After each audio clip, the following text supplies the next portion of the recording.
First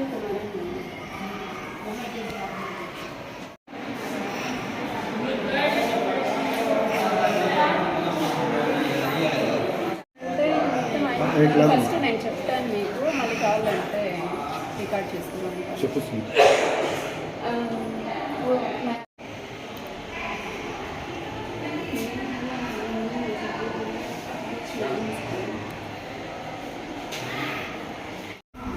నా పేరు వచ్చి షాయినా.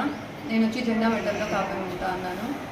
కౌన్సిలర్ హైదర్ ఉన్నారు కదా, తను వచ్చి మా ఆయనకి హెల్త్ బాగాలేకుండా అయిపోయి సిఎంసిలో అడ్మిట్ చేయాలి అని చెప్పినప్పుడు అక్కడ డబ్బులు కడతాను అని వచ్చి నాకు ఏదైనా షూరిటీ పెడితే నేను కడతాను అని చెప్పిన దానివల్ల నా దగ్గర నగలు ఉండడంతో నేను ఆ నగల్ని వచ్చి ఇచ్చినాను. తర్వాత ఒక 6 months బ్యాక్ వచ్చి వెళ్ళి నగలు అడిగితే డబ్బులు ఇచ్చేసి నా దగ్గర నగలు తీసుకొని పో అని చెప్పినాడు. తర్వాత నేను గ్రూప్ సమైక్యాలో ఉండడం వల్ల నాకు గ్రూప్ లోన్ వచ్చింది. నేను తీసుకొని పోయి అతని దగ్గర తీసుకున్న డబ్బులు నేను ఇచ్చేసి నా నగలు నాకు ఇవ్వమని అడిగితే నెల 2 నెలలు ఇట్లా అనేసి ఇప్పటి వరకు కూడా నాకు నగలు ఇవ్వకుండా నేను గ్రూప్లో ఆ డబ్బులు నేను కట్టలేని పరిస్థితి అది. మా ఆయన కూడా చనిపోయినారు, నా వల్ల కట్టేదానికి అయ్యేలేదు అని చెప్తే కూడా రేపు ఎల్లుండి నెల 2 నెలలు అనేసి గత 3 సంవత్సరాలుగా నాకు నగలు ఇవ్వకుండా, నేను ఇచ్చిన డబ్బులు ఇవ్వకుండా నాకు చాలా ఇబ్బందులు పెట్టించినాడు. తర్వాత 2 years బ్యాక్ వచ్చి నాకు వాలంటీర్ జాబ్ తీసిచ్చిన తర్వాత ఆ వాలంటీర్ జాబ్ని ఒక ఇదిగా తీసుకొని ఎట్లా అంటే అట్లా మాట్లాడేది, బిహేవ్ చేసేది. అసలు ఏదో సమ్ వర్క్ ఉంది, ఎవరికో హెల్త్ బాగాలేదు, వాళ్ళ దగ్గర పోయి ఫోటో తీసుకోవాలి, నాకు ఒక వాలంటీర్ తోడు కావాలి, వాలంటీర్తో వెళ్ళి నేను వాళ్ళ దగ్గర ఫొటోస్ తీసుకోవాలి అని చెప్పి నన్ను పిలుచుకొని వెళ్ళి అక్కడ ఎంత అసహ్యంగా ప్రవర్తిస్తున్నాడు. అసలు నేను అది చెప్పలేను అసలు. తర్వాత నేను వచ్చి నేను పోలీస్ స్టేషన్లో కంప్లైంట్ ఇస్తాను అంటే మాది గవర్నమెంట్, నువ్వు వెళ్ళి అక్కడ పోలీస్ స్టేషన్లో కంప్లైంట్ ఇచ్చినా వాళ్ళ ముందరే నేను నేనేమైనా చేసినా కూడా నన్ను అడిగే నా కొడుకు లేడు అనేసి అంత అసభ్యంగా మాట్లాడినాడు. ఇంకా బయట ఎక్కడైనా ఇట్లాంటి విషయాలంతా ఏదైనా చెప్తే నువ్వు ఒంటరిగా ఉంటావు, నీకు 3 పిల్లలు ఉన్నారు, నేనేం చేసినా అడిగే నా కొడుకు లేడు అనేసి అంత ఇదిగా మాట్లాడి బయట ఏదైనా చెప్పినావంటే నీ పిల్లలు ఉండవు, నువ్వు ఉండవు అనేసి నన్ను భయపెట్టించినాడు. సరే నేను ఇంకా నా పిల్లల వల్ల నేను ఇంకా ఎవరికి ఏమీ చెప్పుకోలేక నేను గమ్మున ఉండిపోతే మీటింగ్ ఉందనేసి ఈ వర్క్ ఉందని ఆ వర్క్ ఉందని ఆఫీస్కి పిలిచేది. ఒక్కొక్క వాలంటీర్ని సపరేట్గా మాట్లాడాలి అనేసి ఒక్కొక్కరిని పిలిచి మాట్లాడేది. ఆ విషయంగా మీ క్లస్టర్లో ఏమైనా ప్రాబ్లం ఉందా ఇది అని పిలిచి మాట్లాడేటప్పుడు ఎక్కడంటే అక్కడ చేయిలు వేసేది. ఇట్లంతా అసలు ఎంత అసభ్యంగా ప్రవర్తించేవాడు.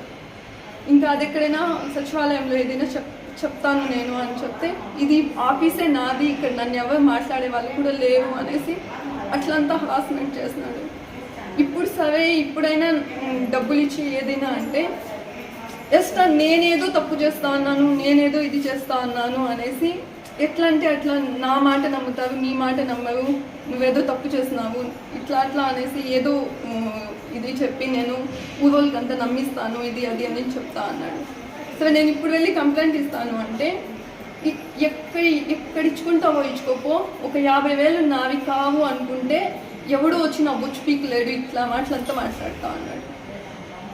అది కాకుండా నేను కంప్లైంట్ ఇస్తాను అని చెప్పిన దానివల్ల కౌన్సిలర్ హైదరు వాళ్ళ అక్క ఇద్దరు వచ్చి మా ఇంట్లో నన్ను మా అక్కని ఇద్దరిని కొట్టి ఎట్లా అంటే అట్లా అసలు డాష్ అనే మాట తప్ప వేరే మాట మాట్లాడటం లేదు వాడు.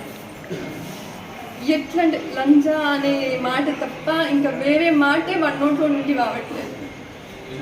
అట్లాంటి మాటలంతా మాట్లాడి ఇది చేస్తా ఉంటే నాకు ఇంకా బతకాలనే అనిపించట్లేదు.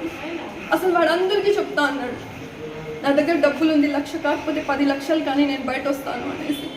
ఇంకా ఎవరి దగ్గర వెళ్ళాలి, ఎక్కడ న్యాయం అడగాలో నాకే అర్థం కాకుండా ఈ బతికేదానికన్నా చచ్చిపోవడం నయం అనేసి నేను నిన్న సూసైడ్ చేసుకుందాము అనేసి నేనే సూసైడ్ అటెంప్ట్ చేసుకున్నాను.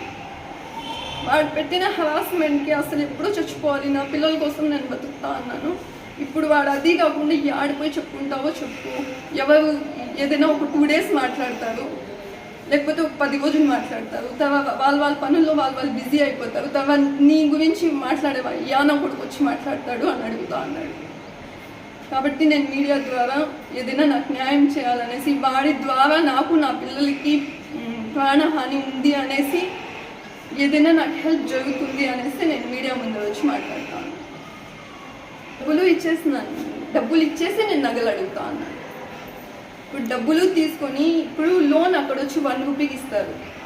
నేను అది చెప్పినాను. తర్వాత ఇంకా నాకు హస్బెండ్ కూడా లేరు, ఆ లోన్ నేను కట్టలేను, నువ్వు నాకు డబ్బులు ఇచ్చేస్తే నేను ఆ నగలు నువ్వు నాకు నగలు ఇచ్చేస్తే ఆ నగలు తీసుకెళ్ళి నేను బ్యాంక్లో పెట్టేసి ఆ లోన్ నేను క్లోజ్ చేసుకుంటాను. నా దగ్గర ఉన్నప్పుడు నేను ఆ నగలకి తీసుకెళ్ళి ఏదో కొంత కట్టుకొని ఆ నగలు నేను తీసుకుంటాను అని చెప్తే, దానికి ఇవ్వకుండా నేను బయట నుండి ఆ లోన్ కట్టేదానికి ఎంత ఇబ్బంది పడతా అన్నానో నాకు తెలుసు. అది చెప్తే కూడా ఒప్పుకోవట్లేదు. పైగా ఒక ఆడదానని కూడా చూడకుండా అసలు ఎట్లా కొట్టినాడంటే కాళ్ళ నుండి చొప్పు తీసుకొని కొట్టినాడు. మా అక్క వెళ్ళి ఏదైనా చెప్పాలంటే జస్ట్ నువ్వు మాటల్లో మాట్లాడాలి, కొట్టే అంత ఇది ఏమి నువ్వు అంటే మా అక్కను కూడా అసలు ఓడంతా కొట్టినాడు. అసలు ఇదంతా అయితే వెట్టిగా అయిపోయింది అక్క కూడా.